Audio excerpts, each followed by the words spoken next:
அவங்களோட முதல் படம் அவங்களோட இது எடிட்டர் படமும் company circle. It's an honor. Thank you.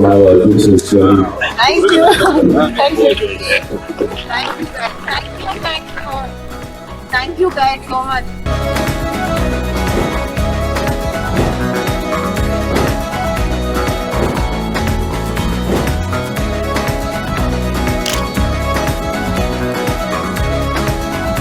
கொட்டி கிடக்கும் அழகுடன் 22 ஆண்டுகால வெற்றி பயணம். கேக் வெட்டி படக்குழுவினர் கொண்டாட்டம்.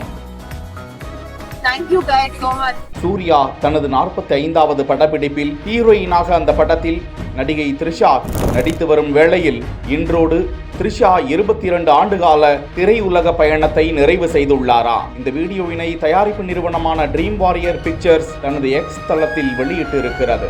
மௌனம் பேசியதை தொடங்கி சாமி, கில்லி, திருப்பாச்சி, 6 கிரீடம் என அறிமுகம் தொடங்கி தற்போது வரை இளமையை காத்து கொண்டு ரசிகர்களையும் வியக்க வைத்து கொண்டு அஜித்துடன் மங்காத்தாவில் சக்கை போடு போட்டவர் விஜய் சேதுபதியுடன் 96 திரைப்படத்தில் காதல் நினைவுகளை கண்முன்னே கொண்டு வந்து லியோ திரைப்படத்தில் மிரட்டல் விடுத்து பொன்னியின் செல்வனில் மனதை கொள்ளையடித்து இப்படியாக 22 ஆண்டுகளை வெற்றி பயணங்களாக கடந்திருக்கும் த்ரிஷா 20 ஆண்டுகள் கழித்து மௌனம் பேசியதே 6 உள்ளிட்ட திரைப்படங்களுக்கு பிறகு மீண்டும் சூர்யாவுடன் களம் காணுகிறார். இந்த நிலையில் த்ரிஷாவின் 22 ஆண்டுகால திரைப்பயணத்தை படக்குழுவினர் கேக் வெட்டி கொண்டாட த்ரிஷா மகிழ்ச்சி பூரிப்புடன் தனது நன்றியை தெரிவித்துக் கொண்டார்.